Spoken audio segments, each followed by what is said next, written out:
Runecraft is a sacred power said to have existed since the dawn of humankind. Those chosen and born with the power defied order with their supernatural might and ended up reigning as leaders of all things. Under their rule, the ancient people praised runecraft as a miracle bestowed by gods. However, among the countless runes, there was one reviled and hated as a curse. It is the Asura rune. The young man carrying this rune on his scarred back ran, chased by his own people. Armed with torches and pitchforks, they decide to let him go with the warning to never return to their village ever again. Stumbling in the icy mountain, Van kept running for his life. From ancient times, those born with his rune bring ruin without fail. A group of people from another village sees his beaten body, barely clinging to life as he struggles to breathe. The little family uses runecraft to save his life despite seeing the mark on his back. With this, his eyes closed. 7 years later, the village rang with screaming as people insisted on knowing nothing. Odd men were looking for an Asura bearer, but have failed to find anyone after combing through. They're eventually driven out by loud locals and report to their boss that there's no one in the entire region that fits their target. A creepy hand reaches out and one man is called to come closer. The boss drives his hand through the thug's stomach and his partner screams in shock and horror. There's no way people like them without mana or runecraft could find their target, but he's different and can smell the reek of ruin nearby. Van and Linda are called over, told that the people looking for them are gone. Relieved, the family stretches and breathes fresh air again. The young man apologizes as weird people keep coming for him, but no one there cares for that. Partel wipes the dust off their faces, and they note that Van always hides in the same place near the tree. This is his favorite spot. After all, it's where they saved him on that day 7 years ago. In the whole village, this place brings him the most comfort. The father laughs at his words, finding his sincerity precious and adorable. The couple's wedding preparations are all done, and they can start as soon as the sun sets. It was a wonderful day, and nobody could wait for the event later. Night falls, and the only light in the forest was in the village. Citizens gathered around a huge bonfire for the wedding. Van and Linda looked at each other with love in their eyes and are told to say a few words as they're pronounced husband and wife. The people cheer as the wife promises to make him so happy that he forgets how to cry. Meanwhile, the Asura bearer sheepishly apologizes for putting everyone in a tough spot again. Throughout his life, screams of despair followed wherever he went like shackles on his feet. He had nowhere to go, and if they hadn't taken him in 7 years ago, he wouldn't have lasted another day in the world. He goes on about being unsure if it really is okay for someone like him to be there. However, he's forced to stop as Linda plants a hard punch across his face, telling her husband to stop it. If they were scared of all that, then they wouldn't have saved him in the first place. When she met him for the first time, it'd be a lie to say that she wasn't worried. But the village met a real crisis shortly after, and everyone nearly died, including her. He protected all of them and risked his life in the process, so they decided that they were past worrying about his mark. Even if another crisis comes, they'll get through it together just like they did that day. The others echo her words, promising to protect the soft-hearted boy like he protected them. With this, they move on and get ready to finish the wedding ceremony. Expressing their love for each other, the newlyweds share a precious kiss. The boss from before, Kesser, feigns emotion and says he's getting all teary-eyed from watching them. Bright light from the bonfire illuminated the forest, but the warm glow was replaced with a harsh and green blast. Van's breathing was ragged, and he opened his eyes to see his arms covered in wounds. Opening them a bit more, he starts to see the corpses on the ground. Tragedy had struck just like always. Broken and wounded bodies, all of which were lifeless, were scattered throughout the wedding grounds. What was supposed to be a joyous party became the burial ground for the entire village. Van fell back and screamed in horror, unable to believe what was happening and questioning why it was like that. He was the only one left alive, and he could clearly see the mangled bodies of his Uncle Partel and Aunt Kara. As despair started setting in, Kesser appeared behind him, mockingly calling to the young man. He smacks the lone survivor around, causing him to tumble and crash into a tree. Dragging Linda by her hair, he sings a tune, uncannily similar to one for hide and seek. If their Asura rune was all hidden, then he was going to look for them.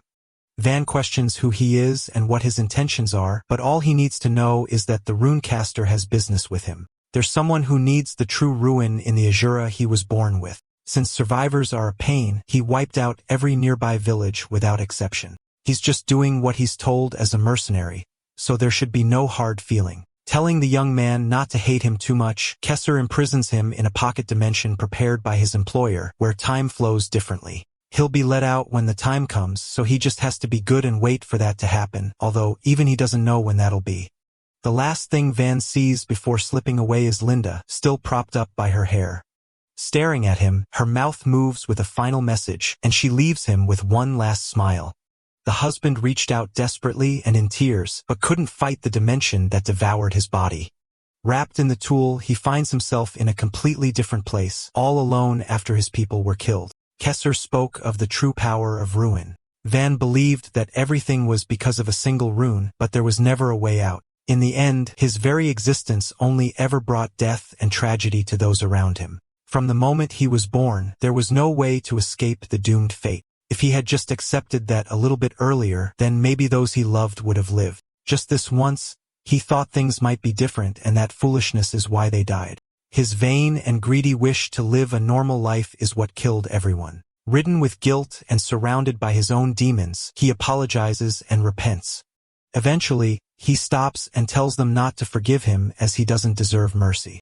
Again, left alone, he wonders why God would inflict such a cruel fate on him. Gods were of no use to him now, and he was absolutely exhausted from it all. With no energy or will to live, he asked to be released with death, hopefully in peace. He remembers Linda's last words saying it isn't his fault and that she'll love him forever. Van's eyes shot open and he forced himself to stand back up. Again, ridden with guilt, his exhaustion is replaced with something stronger. He blames himself for everything that happened. It was all his fault, and yet he dared and audaciously wished for a peaceful death. To him, he has no right to end things that way, especially after causing so much pain to so many people. There was still something he had to do. Screams rang out from his lungs as intense emotions poured out. Thoughts and the desire for revenge overflowed. The Asura rune is said to invariably bring ruin, but he doesn't care about any of that anymore, as there was nothing worse than what he was going through.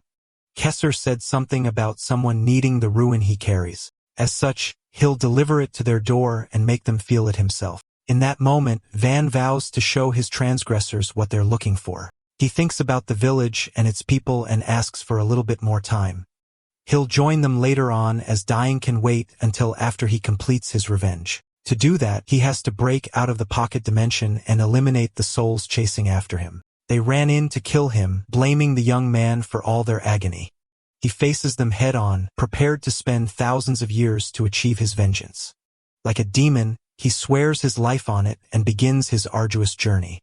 200 pass, and he's already vanquished countless souls. Then another 200 pass. Soon, he's already spent 600 years in the dimension, grinding his enemies to dust. For centuries, the boy who would walk the Asura's path danced within ruin, yet he still did not know the true hidden power of his rune. Facing a huge enemy, he screamed like a demonic beast nearing his goal. He spent 999 years making himself stronger and bathing in his guilt. Drenched in the remains of his enemies and left in the depths of despair, endless agony befell him, but he leapt towards his enemies without ever losing the fire of vengeance in his heart. In the 1000th year, he spent most of his time being pummeled by his strongest adversary yet. Regardless of how hard he tried, he could never beat it. And when death came close, he remembers the day Linda talked about her dreams. First was to marry him and have her parents become his in-laws. Then, not too much or too little, she hoped for a son and daughter. Lastly, she wanted a home where they can always come back smiling, protected by a family fence to keep each other safe. Her smile was as warm and brilliant as her dream. Remembering his wife, the true power of ruin was unleashed from within the young man. Van screamed as the power started overflowing from his body, seeping out and taking over his entire being. The lies lost due to his tragedy followed him, even in this power, and he exploded with newfound strength. In that moment, he realized the true power of Asura. The god of ruin used a power to summon Helms.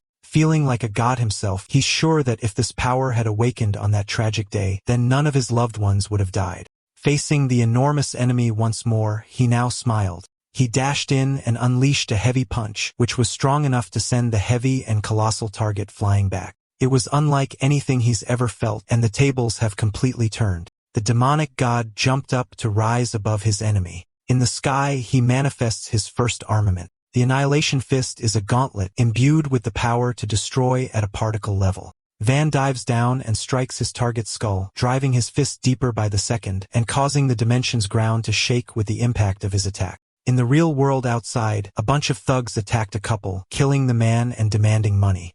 Just then, Van appeared behind the leader, freed and with something to ask. Interrupting them, he flatly asks what year it was.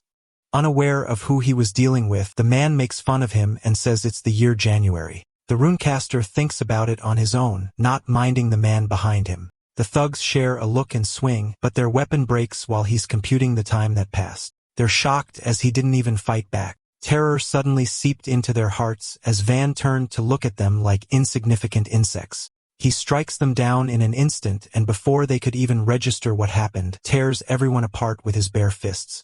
The thugs are killed with just one left alive on purpose. The man nearly wets himself as the demonic being turned to him, smiling and saying he has a question to ask again.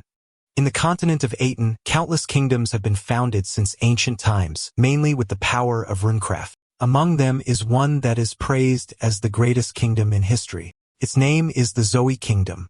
It has dominated the continent as a hegemony for many years, relying on its military strength. Based on Van's drawing of Kesser, the thug says his robes belong to the royal family's sorcerers. Beaten up, he smiles and says there's no way he'd possibly lie to him. The man was hung upside down and asked for more details. 5 years ago, the mercenary met with their boss, Yahello, with a request from an important man. They just had to find someone and clear a few villages in exchange for lots of money. Contact was never made with the actual employer, but they had no reason to refuse. Since they were dirty bandits, they cleared entire villages without a trace. It was difficult to burn so many corpses, so they had to work extremely hard during the time. After finishing the job, they were paid handsomely, and the mercenary left without any problems. He even confirms that there was an orange-haired girl among the corpses. She was likely burned along with the rest, which is a shame as her beauty would have fetched a high price as a slave. The memory of his poor family appeared in Van's mind, and he had to punish the thug that spoke of his wife so lightly. Later on, the two arrive at the bandits' mountain hideout. They were collecting slaves like it was a normal day, threatening and abusing them. There were even a bunch of imprisoned kids, all of which they intended to sell. Just then, the guards at the gate turned from quick knocks. He sees the head of his comrade and asks what took him so long.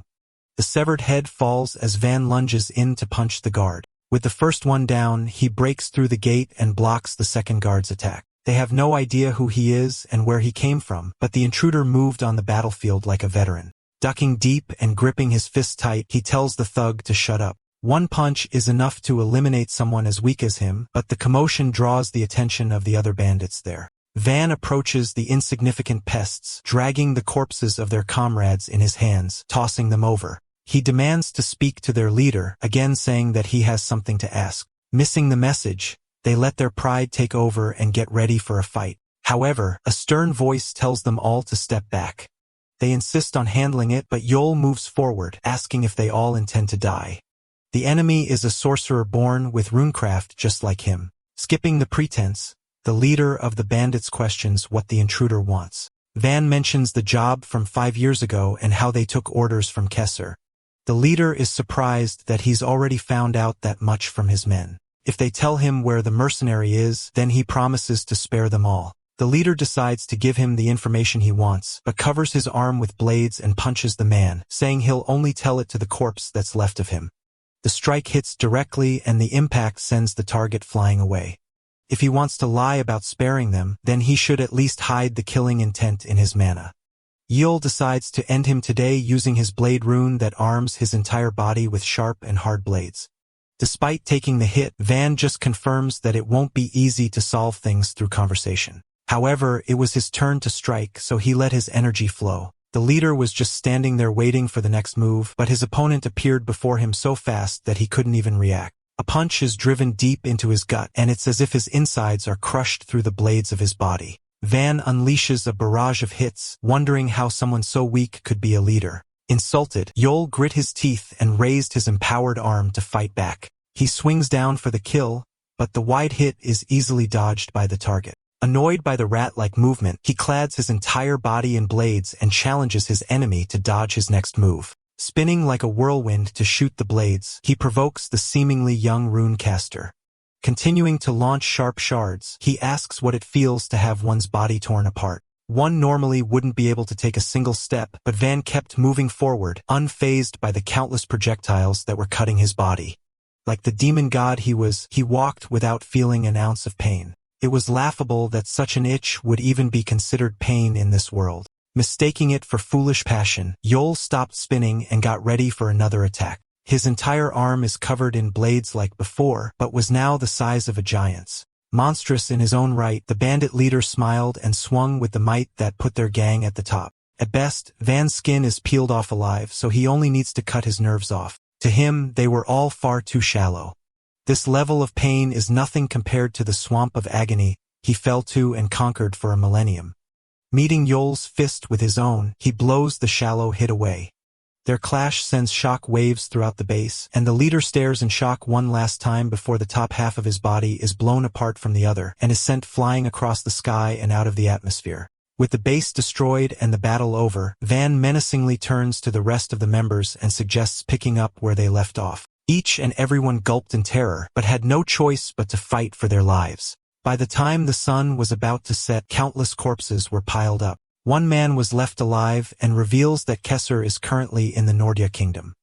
Having shared the information, he asks if he'll be spared as promised earlier. Van acts like he doesn't remember and says it's a joke while laughing.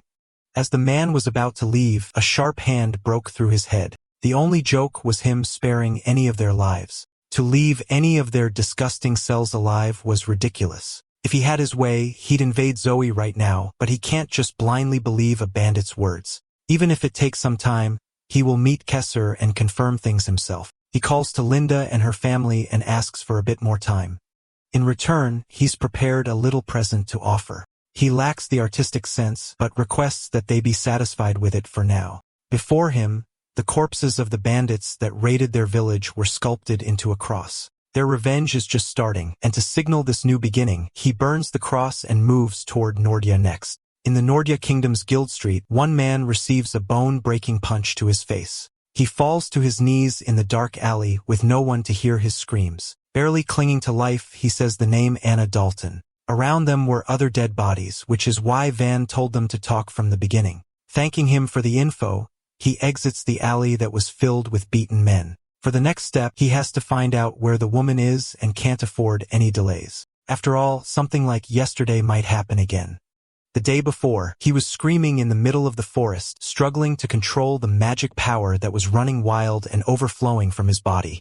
Magic power is an unknown particle that cannot be seen, but is spread throughout the universe. A person who naturally accumulates this and uses runecraft is called a runecaster or sorcerer, who uses their body as a vessel to hold the power. If the mana runs wild within the body, it might just explode from being overloaded. Van has to stop the rampage by sealing his power immediately. Fortunately, he's skilled enough to do this. After one last burst, the mana stops running wild and he panted in overexertion. He almost died there, but since he sealed most of his magic, he can only use a very small amount now. Continuing to abuse his power won't end with just his hair burning, so he needs to find the root cause of it all. Until then, he has no choice but to get by with what little he left unsealed. He finds a large man blocking his path and asks that he move out of the way as he has to get past. The man named Jenny says Anna is using the place, so no one is permitted to enter. Van says he should have told him this earlier. After all, it seems he's unexpectedly arrived at the right place. Unwilling to waste time, he knocks the lackey out with a heavy punch and tells him to get some sleep for a while. He enters what seems to be a public bath, but is only occupied by a few people. Anna, who's in the middle of her bath, complains about being interrupted despite booking the place. Van gets right to it and says he's looking for someone named Keyser. She's surprised that he's slinging the name around so lightly, as if asking for death. Her reaction confirms that he's found the right person and tells her to share everything she knows. Laughing at his brazenness, she tells her lackeys to rip his mouth off and bring it to her.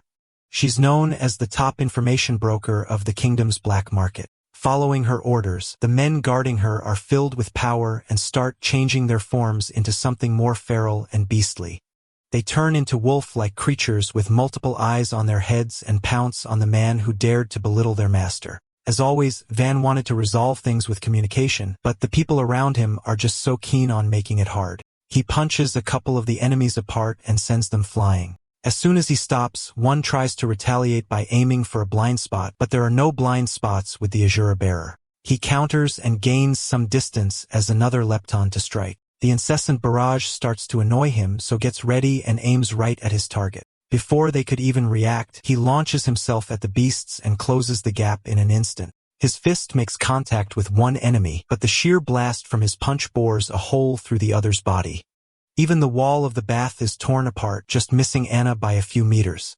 With all that settled, he asks if she's finally ready to have a peaceful conversation. Amused by the sorcerer, she regrettably says that Kesser isn't in the area anymore. She's asked where he is now, but she's an information broker who can't give any information unless paid. To her surprise, he sensibly asks for her rates instead of forcing it out. Van clarifies that he just killed her guards in self-defense and is more than willing to pay a fair price. For information about Kesser, including his movements, she charges him 10,000 gold coins. It's an extremely high amount for him, but due to his mistaken expectations of the price, she unfortunately can't give him any information. Since he just has to pay, he turns to leave and tells her to wait patiently. The broker asks why he's looking for the mercenary with such a terrifying gaze no less. She carelessly asks if he killed his family, but is told to mind her own business unless she wants her mouth torn apart. Despite the chilling warning, she smiles and feigns fear. Van makes his way to the kingdom's mercenary street and completes his registration as a mercenary. The work itself is quick, but rookies usually take time as veterans take priority for assignments. It seems it's going to take longer than expected, but he needed a way to make money anyway. He considered threatening the broker if necessary, but she was obviously no ordinary person, and there's no point in making unnecessary enemies. As he tries to make an honest living, a hooded figure files a job request for someone with no experience. His eyes dart to her, and the receptionist gestures to him as the perfect candidate as well. Skipping the names, he introduces himself as the rookie who just registered. Taking her hood off, she says her request is simple and says he just has to take responsibility for one night. Leona's request catches the two men off guard, so Van turns away from the crazy woman, while the staff suggests she go to a brothel. Realizing the misunderstanding, she clarifies that she's just looking for an escort. She suggests listening to the payment before leaving, but he hates crazy employers. A large man who overhears asks how much and is told that she's offering 10,000 gold. This makes the Asura bearer stop. The man tries to take the job, but she can't hire a veteran with a well-known face.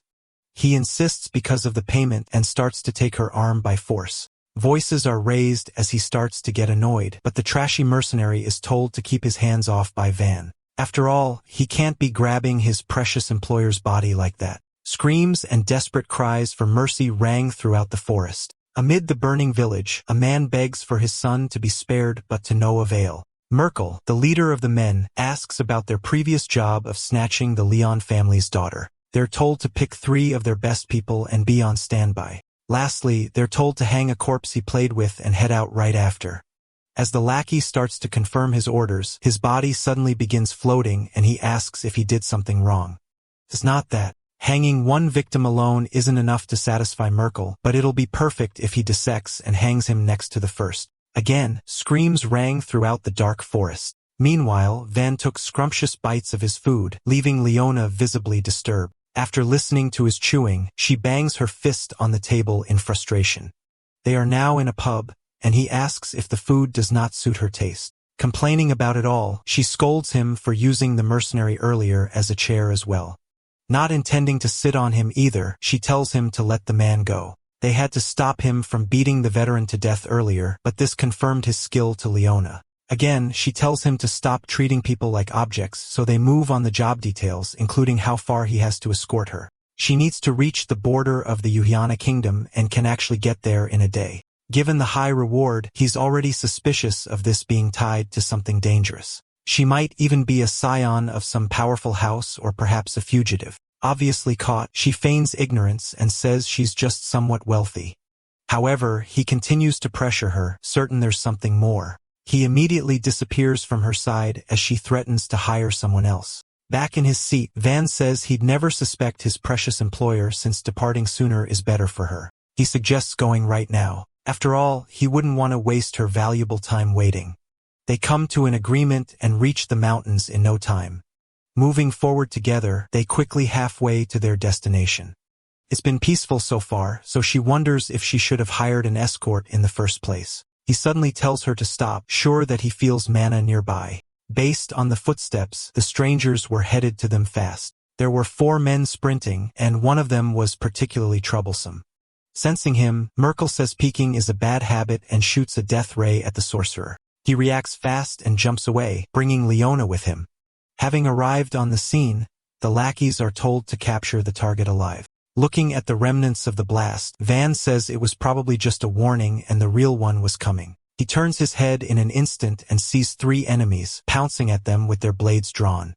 The first 2 are blocked without worries, but a third makes his way just inches from his employer. Remembering his job, he deflects their weapons and kicks the man who reached her blind spot. 1 hit is enough to knock him out cold. Meanwhile, the 2 try to attack once again, but miss as their escort jumps away with their target. Putting a considerable distance between them, Van turns to Leona with an order. From that moment on, under no circumstances was she allowed to step away from his back. With her confirmation, he asks the bandits who they are. Offering him no proper answer, they just instruct him to leave her behind if he wants to leave. He tells them to leave 10,000 gold in return, so they obviously fail to come to an agreement. The 2 groups clash with blade and fist, exchanging countless blows in an instant. Van perfectly matches the 2 despite the numbers advantage, but the assailants refuse to back down so easily. They were worried he might be a sorcerer, but mistakenly think that he's just a brat. Actually, he was just being careful, but it seems that was needless for people as stupid as they are. He closes the gap in an instant and unleashes a flurry of attacks before they could even react to his movements. 1 last punch blasts through their bodies, raising the trees and reaching the mountains behind. All that's left are the feet planted on the ground where they stood. As expected, they're mere clowns to someone like him. Meanwhile, Leona couldn't understand how he did that when he looks just even younger than her. If her father saw him, he'd probably be shocked and thrilled at the same time.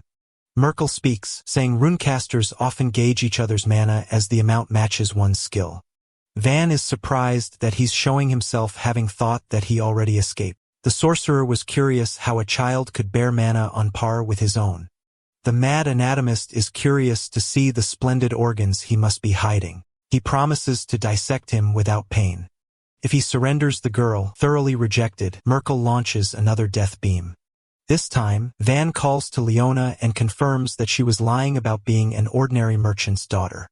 Her face is filled with fear as she tries to explain, but he tells her to save her excuses and grabs her by the clothes on her back. Unwilling to listen, she places her right between him and the death beam. She screams in terror and curses him as she cried. Meanwhile, Merkel realizes that he was about to kill his target. Van's expression was completely serious, so he moved his arm to change the trajectory of his attack. Leona is placed back on the ground, and she shakes in fear while staring at the ground. The ray shifted its trajectory just as it was about to hit her. Enraged, she and the sorcerer after her scream at Van, saying she almost died. He's supposed to be her bodyguard, but he almost caused her death himself. To twist the direction in that fleeting instant, Merkel proved his skill in manipulating mana. What's more, his actions confirmed that his goal is to capture his employer, not kill her. Ignoring her complaints, he says he'll overlook her lie just this time. She's told that he's going to throw her, and that she's supposed to land on her own and hide safely. Assuring her that she's not going to die, he grips her neck and throws her into oblivion. Merkel won't let his target escape so easily, so he jumps to chase after her. However, Van has no intention of letting him do as he pleases and grabs the sorcerer by his ankle. Pulling him back, he uses the momentum and punches the enemy right in his face. The barrage was just starting and several other strikes were driven into his body. He lands all his shots, but Merkel surprisingly stands his ground and laughs. It felt as though all the hits were blocked by something hard. Humoring him, the enemy says he'll catch the girl after carving him up. The rune craft in his possession is psychokinesis, which manipulates an object's physical state using mana. With it comes the ability to discharge power in an instant burst, just like the rays he's been using. He launches one preemptively, and while Van dodges this, he follows through with a physical attack on the distracted target. Clad in psychokinetic enhancements, his hand-to-hand combat is considerably strong. It's the Asura holder's turn to stand his ground and counter with hits of his own. Dodging once more, he pulls his fist back and uses a lot of power to unleash a strike. Just like earlier, the rune creates an energy shield that blocks his attacks. It's an annoying rune indeed. Merkel says it's useless as their rune quality is worlds apart, even if their mana amount is similar. However, since he's so skilled, the gang leader offers him employment along with a hefty pay. Van shares how much Leona is paying him, but the meager amount makes the leader laugh as they can make that much just by hitting 2 villages. However, the revelation of his deeds irks the Asura bearer. Merkel proudly says that they do anything with no questions asked as long as they're paid. Seeing Van smiles, he laughs in delight, thinking the enemy was about to turn into a valuable ally. However, the sorcerer was actually laughing at how pathetic he is for even talking to him. It's ridiculous that he was having a conversation with vermin like him. Now knowing better, he's decided to tear him limb from limb until he's unrecognizable. The insolent refusal to his generous offer angers Merkel, but his reaction is cut short as Van unleashes a flurry of hits. As usual, it seems as though there's no chance of him breaking through the enemy's domain, but that doesn't stop him from continuing his barrage.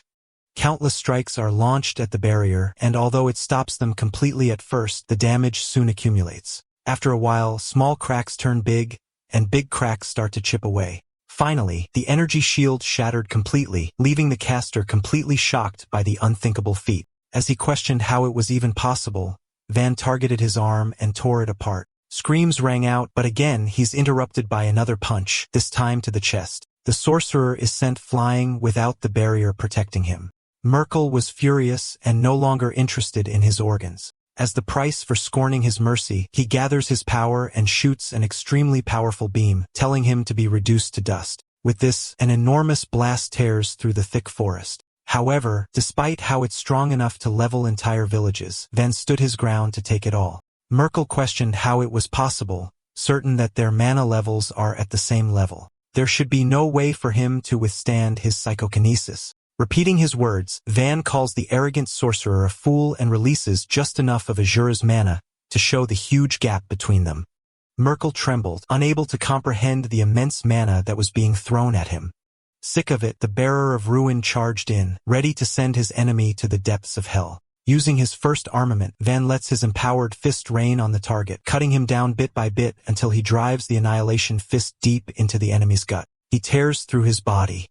Without even allowing him to fall first, he wraps his arms in bandages, signaling the end of the battle. As he walked away, the area behind belatedly broke down from the impact, and Merkel's body was eradicated at a particle level. Done with this matter, it was time for Van to fetch his dear employer. From the power to arm the entire body with blades, transcend time and space, or tear through land and cut through mountains. Rune crafts are supernatural forces that defy the divine order of the universe and surpass the laws of physics. Among all these, Asura's rune is labeled as the worst in history. And due to the actions of the boy who wields this, a new history is starting to be written on the continent of Aten. Walking in the direction he threw, Van finds his employer safe and sound. Leona was still indignant and scolds him for throwing her far away all of a sudden. However, she shuts her mouth as he drives his fist into the tree behind her and says she hasn't been the most honest person during their time together. Given her hesitance, he lets it go and asks for his payment as he's delivered her to the destination. He receives a bag of gold coins and starts to walk away, but she calls out to say something. Again, she doesn't say anything, so he starts leaving. She'd love to take him to her family, but she can't drag such a young mercenary into the war. Can't be helped, regardless of how much of a shame he is to let go. For now, she has to return to her family. In Nordya, Van arrives in one of Anna's houses. Seeing him toss a bag of gold coins over, she praises his efficiency and quick work. He's itching for the information, but to his confusion, the broker says she'll only take half the amount. Annoyance starts seeping in, but she admits that she failed to track Keezer down as he's a thorough person. However, she can tell him about him and anyone that might know where he is. With his acceptance, she brings up the mercenary group named Tease. It's an organization filled with shady figures and involved in the shadiest crimes. Standing at the top is their leader, Kesser. They got famous 5 years ago and are now influential enough to dominate a small kingdom.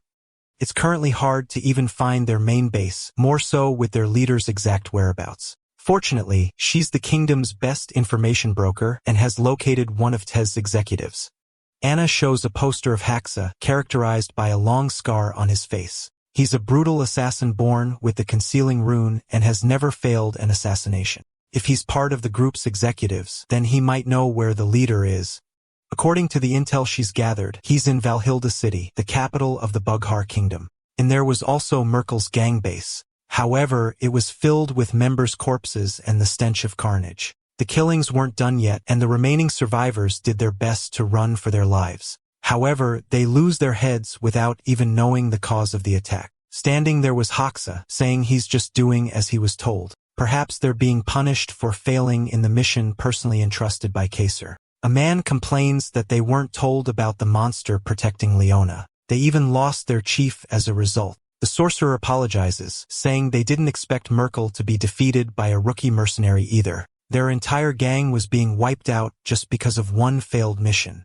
Haxa suggests that they just view it as punishment since they're all low-level killers anyway. Enraged, the man curses him and signals for the other survivors. In that instant, a group of mercenaries charged in to surround the intruder. Using the touch rune, which creates a huge and controllable hand of mana, the old man renders Haxa incapacitated. With this, he was defenseless and free to be killed by the others. However, he just apologizes in advance. The rune's power was gripping him tight for sure, but he suddenly disappeared from its grasp, and the gang members were left with no target to go far. Suddenly, the concealment rune user appears behind the old man. It was over before he could even realize what just happened, and he could only curse helplessly as he was cut apart in an instant. With the night calming down once more, a man outside asks Haxa if he's taken care of everything.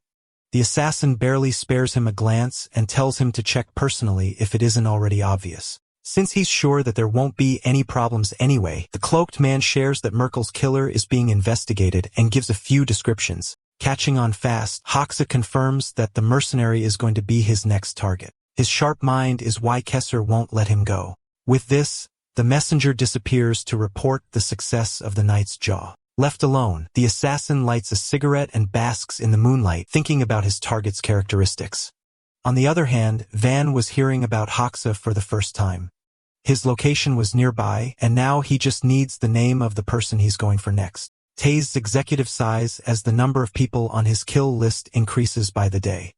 Ofan asks Mage if there's any way to get out of their situation.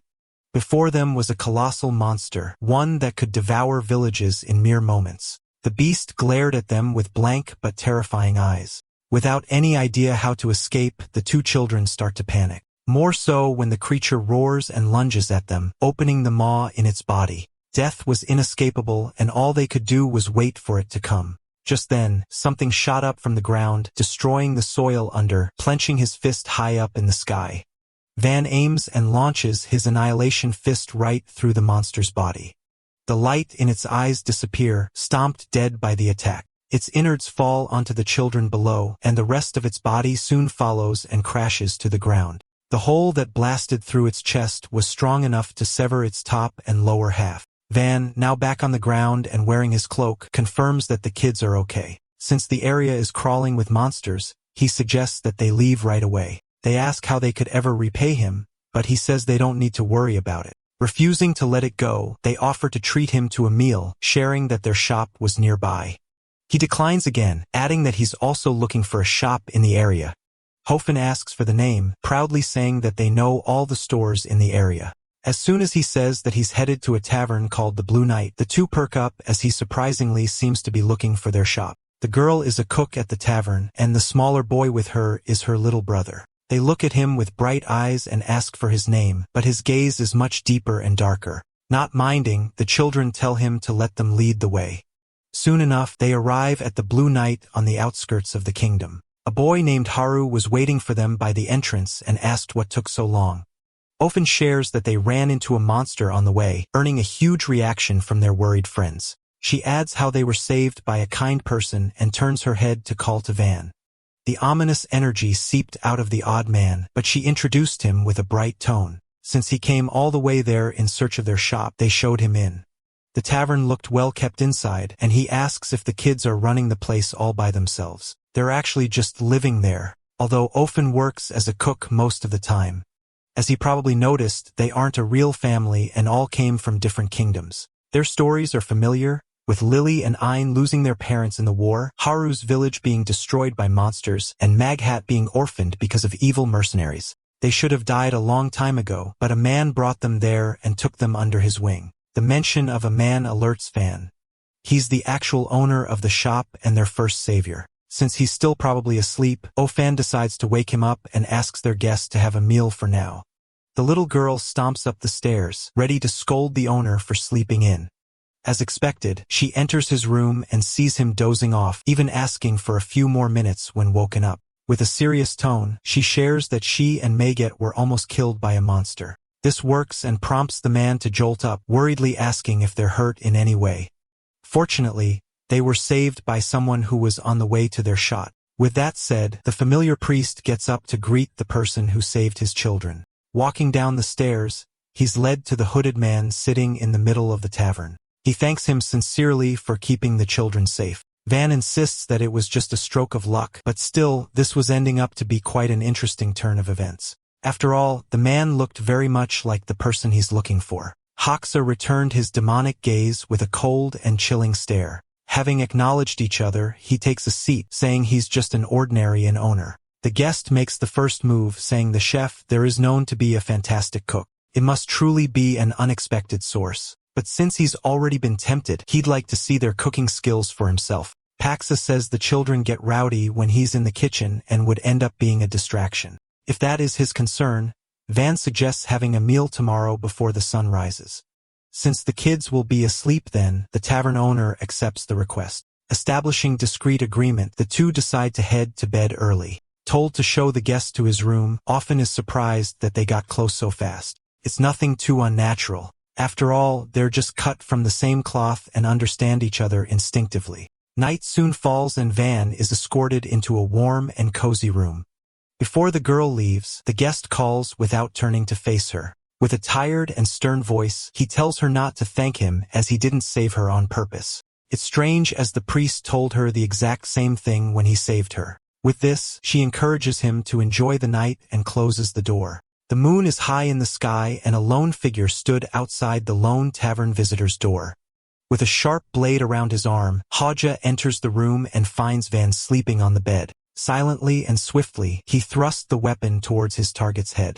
However, the sharp steel is caught with a bare hand. The Tez executive is flustered, but his enemy wastes no time and sends him back with a punch. Wide awake and focused, the bearer of ruin says he's been waiting for the priest to come. In the dark room, Haja calls someone and reports that Merkel's killer was in his tavern. Another member of the group is glad and tells him to summon him there using the formation. Since doing so might alert and prompt the enemy to run, the innkeeper decides to trap him first. Accepting the proposal, the ally says he'll be waiting. Now, Van criticizes him for nurturing children like a guardian, but killing people behind the scenes. Not caring for his excuses, he demands to know where Kisar was right that instant. Haxa is surprised, not expecting him to already know so much about T's. Whatever the case, he can't just reveal their information to an enemy. Unwrapping his arms, Van gets ready to fight and is eager to see how loyal he'll be after his limbs are taken on by one.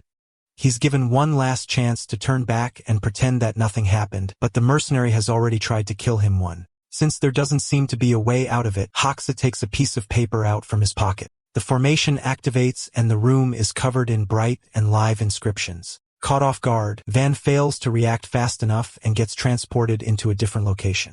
With a quick look, it was obvious that he was in a cake where the only way out was up. The enemy evidently wants him trapped. He's heard of formations from Partel before. Runecraft powers are inscribed into letters or images and can be activated by pouring mana in. With that said, the enemy that brought him there was nowhere to be found. Suddenly, a sharp swing cut across his face without any warning. Van is surprised, not expecting a blade of mana to attack him. A flurry of swipes come at him, and he's forced to back away from an invisible enemy. Gaining a bit of distance, he plants his feet to charge up and dashed into punch in the direction the attacks were coming from. Misses and ends up breaking the wall, still unable to figure out why the presence vanished again. Haxa appears behind him, warning the sorcerer against turning his back in a battlefield. The sharp mana gauntlet is swung right at his head.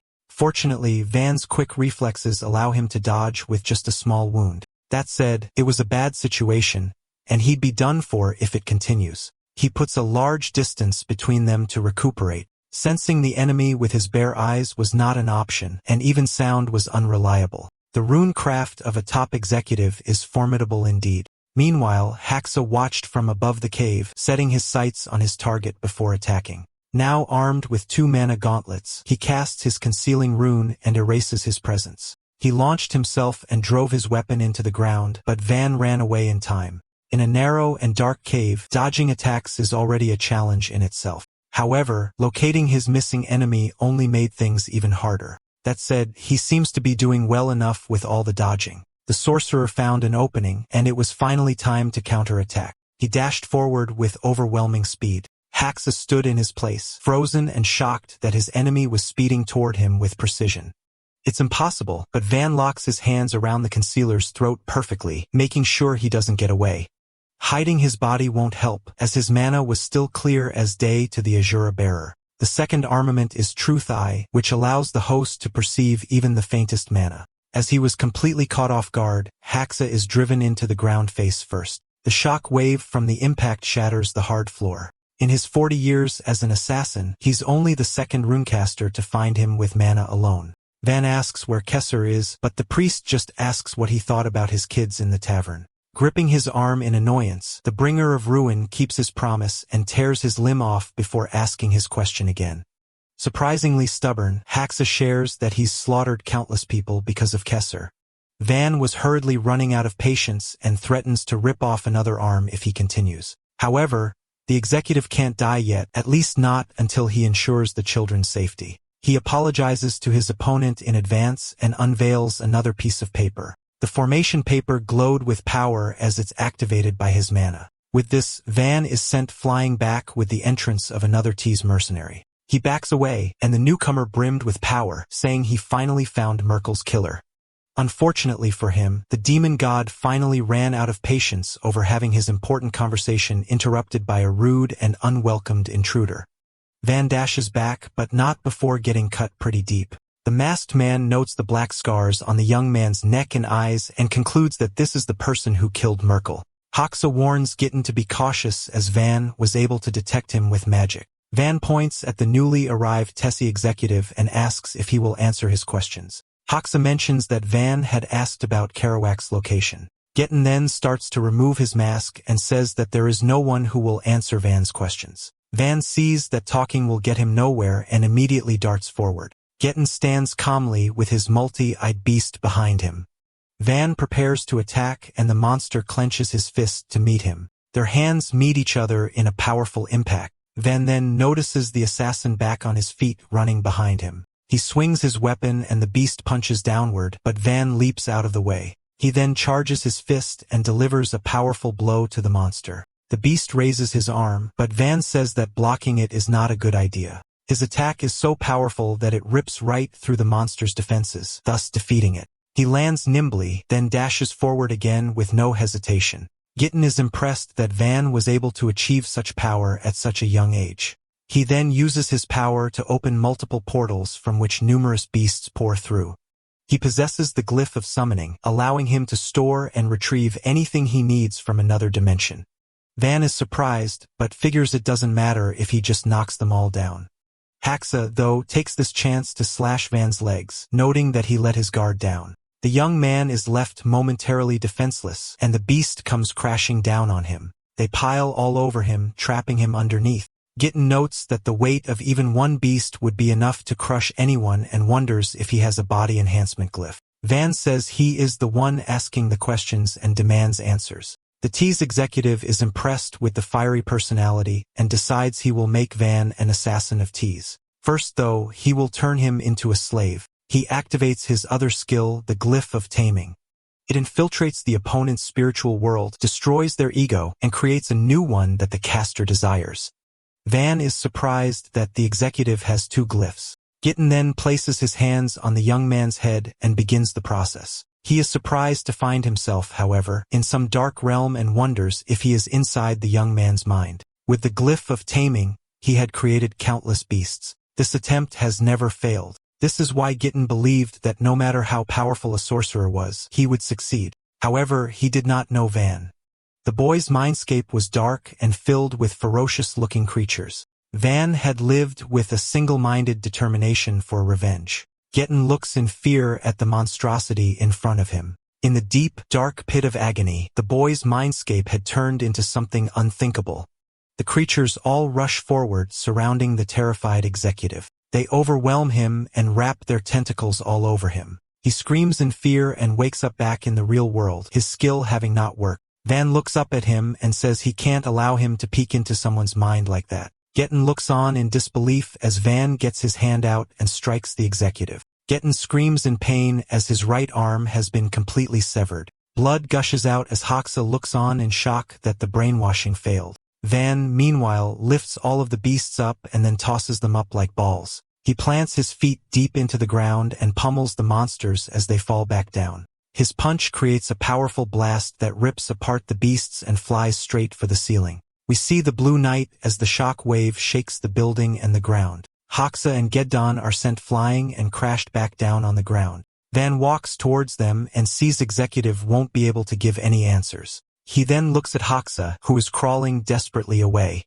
He grabs him by the hair and gives him one last chance to tell him where Gezer is. Hoxa remains silent and so Van drops him. He then prepares to make him speak, but the kids then run out screaming at Van to stop. They move between them and ask Van not to kill Hoxa. The injured assassin asks what they are doing as the kids continue to beg for his life. Van replies that he hasn't killed him yet, though he may die during the interrogation. He then tells them to get lost or he might kill them too. Haru then charges in from behind and rams Van, who is unaffected, often screams with concern as sweat pours down her cheeks. Van asks if the little boy is not going to let go, but Haru holds on, asking him to just leave them alone. Hakusa weakly tells the kids to run away, but they refuse to do that. Van, meanwhile, is starting to get annoyed and flings Haru away. He then turns to face the boy and gets into a fighting stance. Hofen's face is now riddled with terror. Van looks at Haru with his cold, ruthless eyes and mercilessly says he will kill the poor boy first. Haru cowers in fear, but just then, Gitten comes to and casts a summon. Van turns his attention. The summoning room links to subspace connected to another dimension, allowing the user to store and release whatever they need. Multiple long tentacles appear and head straight at Van as Gitten looks on in anger. The young man is surprised that the executive is still alive. He braces for the impact, but to his surprise, the tentacles move right past him. All the kids look up and are shocked to see that the attack is actually targeted at them. Some try to run, but all of them, including Hoxa, are brutally pierced. Van then plants his feet and bursts forward in a sprint. He appears to be too late, however, as Gitten is already placing himself inside the portal. Van swings but catches nothing but air. He does sense a bit of the residue from the portal in his hands and seems to be thinking about something. Inside the other dimension, Gitten is pleased since he has killed the kids and Hoxa. This way, no information about Sir Kesser will leak. He then ruminates on how he actually suffered a lot, not yet realizing that someone has also entered the dimension. He figures he needs to report to Kesser immediately. As we see Van forcing the portal open and coming through, Gitten slowly turns back his skin, shivering with fear. He asks how the young man was able to enter his dimension. Van replies that there was a tiny crevice that was left behind. Just before it closed, he injected it with his magic and forcibly tore it open. His face and aura are purely demonic as he states that he is sick of dimensions. He places his hand on Getten's head and says that he won't kill him yet since he has many things he needs to ask. He then says he will take him out again in about a month, so he should hold on for a bit. Van's head then morphs into numerous grotesque faces, all screaming in agony. He uses the cursed tool Gluttony's pocket. It devours creatures with magic power. A massive tongue grabs Gitten and starts to pull him inside. He screams in terror, begging not to be sent back into Van's hellish mindscape. The pleas fall on deaf ears and he is pulled inside, where numerous hungry souls grab and claw at him. Van's deformed face then slowly shrinks back to normal. In the other dimension, the bodies of the kids remain on the ground. Van passes through the portal and states that using gluten in his pocket consumes a lot of mana. Using it even once is risky. He drops to all fours to catch his breath, then takes a look around. He sees that everyone is dead. He gets up, satisfied that he has secured a hostage who can give him the necessary information. First though, he will need to recover his magic power. Hoxa, though, is still alive and calls to him to wait. He was able to shield Ofan with his body and says she can still be saved. He looks up at Van. Tears are streaming down his face as he pleads with the young man to at least save her. Van looks back and seems to be a bit surprised and unsure of what to do. Two mysterious men are at the grounds where Hoxa died and are investigating. They have also found Vergiton's dismembered arm and have determined that their mysterious enemy is someone crazy enough to go after two test executives. Mongo, the bigger one, tells Tomo that he can still smell the faint scent of the attacker. Tomo materializes soldiers with his power and orders them to report to Kesser about what happened, also ordering Mongo to keep tracking their target. Tomo looks at Hoxa's corpse and thinks about how pathetic his death is. The next day, Ofan wakes up in a cave. Van is with her, so she asks him what happened to the other kids. He informs her that she was the only one who survived. The girl can't accept it and accuses the man of being mistaken. He insists on going so she can still save them. Van answers coldly that he has already buried the kids' bodies. Ofan screams in denial and asks Van why he saved only her. She shouts at him and tells him that he should have just let her die. Van assures her that he only saved her because he needed her. He recalls asking Hoxa why he needed to save Ofan when she would just end up being torn apart by monsters or killed by bandits. Hoxa told him that Ofan knows information about Keezer and Tease, intriguing Van. The dying man begs Van to take her alive and deliver her to a village where she can be safe. Van asked what he should do if Ofan turned out to know nothing about Keezer. Hoxa replied that he could kill her if that were the case. Van agreed to let her live. Back in the present, Ofan is still in despair, processing her survival guilt. Van grabs her by the neck and lifts her up. He demands that she tell him everything she knows about Kesser. Ofan tells him that Kesser is most likely in the Barkan Kingdom, since he was heading to the kingdom on a commission from its king the last time he met up with Hax. Van asks what Kesser looks like. Ofan says that his appearance changed every time they saw him and thinks that it must be because of the power. He asks if she knows anything about Kesser's power. Ofan answers that she does not know much except that he is a sorcerer born with 3 types of magic so rare that there are only a handful who wield these magic in the continent of Eden. Van acknowledges that this will prove troublesome. He lets go of Ofan's neck and tells her he needs to tell him the rest of what she knows along the way. He informs her that he made a deal with Hoxa for him to escort her to a safe village. They walk together until Ofan sees the light of the exit. The first thing she sees outside are pillars of stone placed under a stone hill. Van informs her that he buried the kids under the stones since only a grave like this will fend off robbers and monsters. He says he made the grave with care because the children bore no sin. He allows Ofan to say her final goodbyes. Ofan walks to the stone wall and leans on it while tearing up. She remembers when Gezer visited their family and beat up Haska half to death for running away from Tease to look after the children.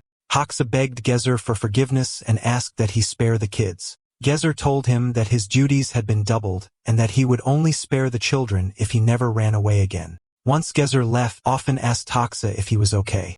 Haska hugged all his children and promised that he would always protect them. The children could smell Hax's bad scent from the beatdown, making the family laugh with joy. Hasuka built the Blue Knight in shortly after. They spent days living as a family. The memory haunts Oven that she scrapes the rock wall with enough strength to make her finger bleed. Her eyes are filled with rage while he continues to cry. She asks Van if he is planning to kill Kesser, and he says he will. She demands that he take her with him so that she can grind the man's corpse into dust after he kills him. Van looks at her with contemplation. Later, Mongo and Tomo have already found the grave, and Mongo reports that he has determined from the scent left that their attacker was here only a few hours ago. Tomo is getting excited about meeting their enemies soon, and he is all fired up. There is a mansion. Within it, a man named Surfer walks up its stairs towards a door and knocks on it. He enters the room where Kesser is and says he will report what he knows immediately. Kesser is lying carefree by the window and is shrouded in darkness, which conceals his appearance. He tells Surfer that he already knows of Merkel's failure. Kesser orders him to tell Mongo and Tomo to find the culprit quickly. Surfer asks if he needs to step in personally to solve the problem, but Kesser says there is no reason for him to make a move. Kesser says he will head to the Barkan Kingdom and leave all the trivial matters to him. Surfer replies that he understands. Kesser is welcomed at the Barkan Kingdom royal castle. He is guided to the throne room where the king and his soldiers are there to greet him. The king asks him if he has handled what he has asked of him. Gesser answers that he has eliminated the best sorcerers of the Iran kingdom as he has asked. He asks only for the promised payment. The king tells him with a mischievous smile that there is a problem. He explains that he cannot allow for the world to know that the Barkan kingdom brought in a notorious mercenary course famous for vile works. The entrance door behind Khazur closes. The king claims that he never promised to pay him from the beginning. Gesser laughs out loud at the situation. The king thinks he has gone mad because he is so close to death. Gesser admits that he was too complacent and now realizes that the kingdom is far too broke to pay him to begin with. The king warns him that he can't resist them since 30 of the best Barkan sorcerers have him surrounded in the throne room. A bright green light suddenly shines from the windows. Outside, the sky is shining green. A giant statue dwarfing the castle then falls down from the sky. Its bright light annihilates the king and his followers within the castle into dust. Many of them try to flee, but the light is so overwhelming that it obliterates the entire cast into pieces. Kesser is on the grounds where the castle was.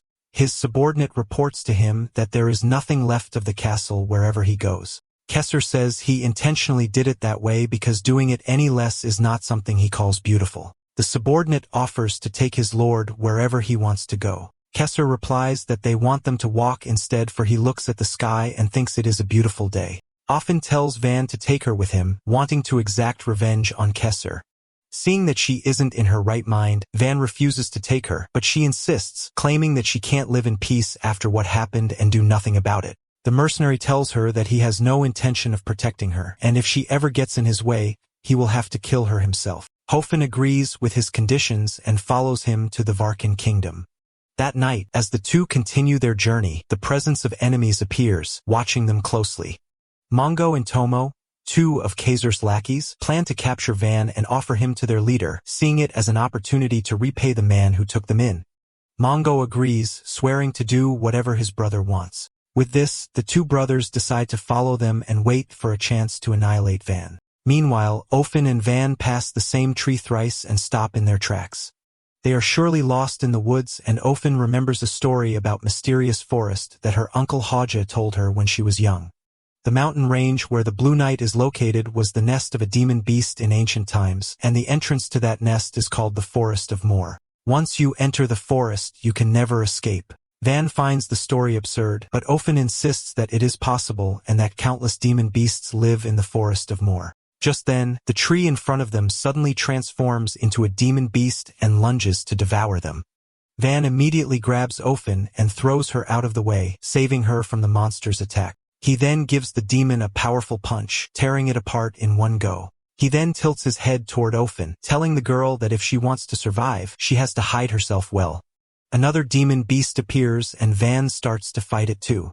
Throughout the night, he fights more demon beasts, annihilating one after another until the sun comes up. After assuring that all of the monsters are defeated, he calls out to Ofen that she can now come out from her hiding. However, he finds it strange that his mana is being consumed more severely than usual. It feels like the forest is sucking his mana away. He then starts having hallucinations and wonders what the forest really is. Suddenly, he feels a presence behind him and is shocked to see Tomo, who immediately launches an attack. He dodges it at the last minute and tries to overpower the man, but his body is slowly being drained of strength because of the hallucinations. Tomo, the war mercenary of the Tease group, tells his opponent that he shouldn't have wasted his precious mana. Van tries to retaliate but fails. Finding him weak, Tomo underestimates the power his opponent holds and calls him pathetic. Van is obviously at a disadvantage. And as Tomo continues to mock him, his brother Mongo appears behind and launches a surprise attack against Van, sending him flying to the other side of the forest. Meanwhile, Ofen is knocked out cold and tossed unconscious to the side by Mongo.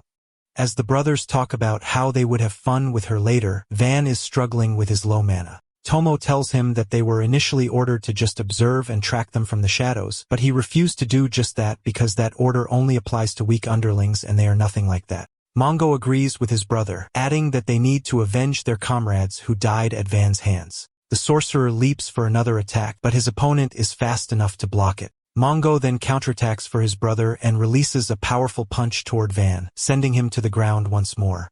Seeing this as an opportunity to rough him up real good, Mongo charges again with incredible speed, unaware that Van is just waiting for his chance to ambush him. The man leaps and is about to attack his opponent, but Tomo appears and delivers a powerful kick, rendering him motionless. Long ago, there was a tribe that spread fear across the continent, a tribe known as the Perfectly Armed Ones or the Cataphracts. From their ancestors to the present generation, every member of this tribe bears two marks, the mark of armor and the mark of the fist. The mark of armor sorcerers can block any incoming attack, while the mark of the fist sorcerers can crush an enemy's throat with a single blow.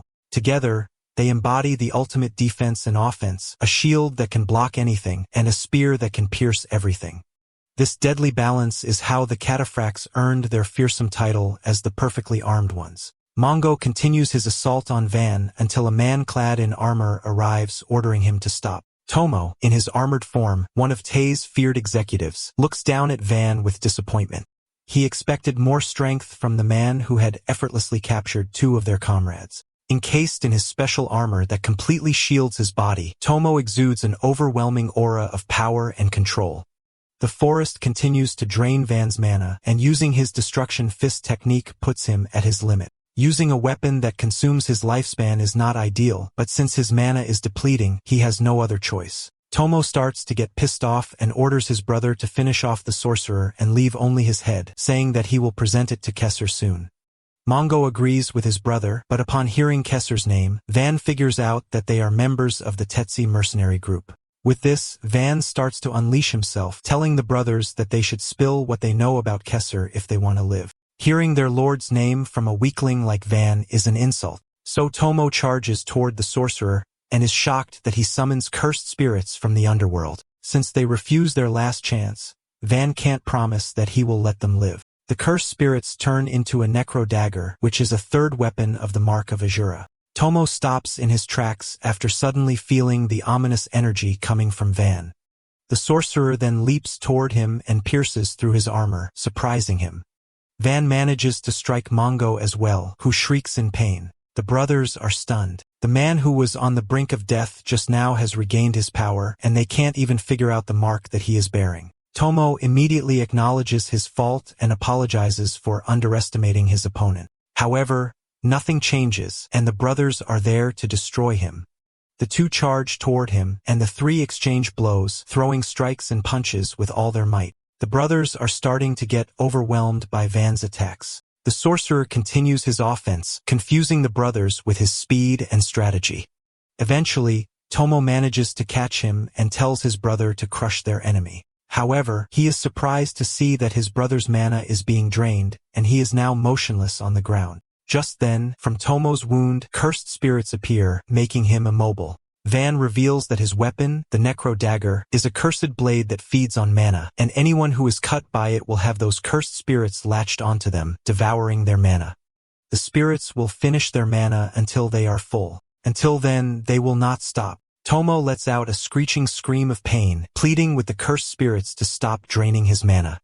He starts disintegrating, being slowly consumed by the spirit and surrendering to a slow, agonizing death. As the morning comes, all that's left of Tomo is his true form.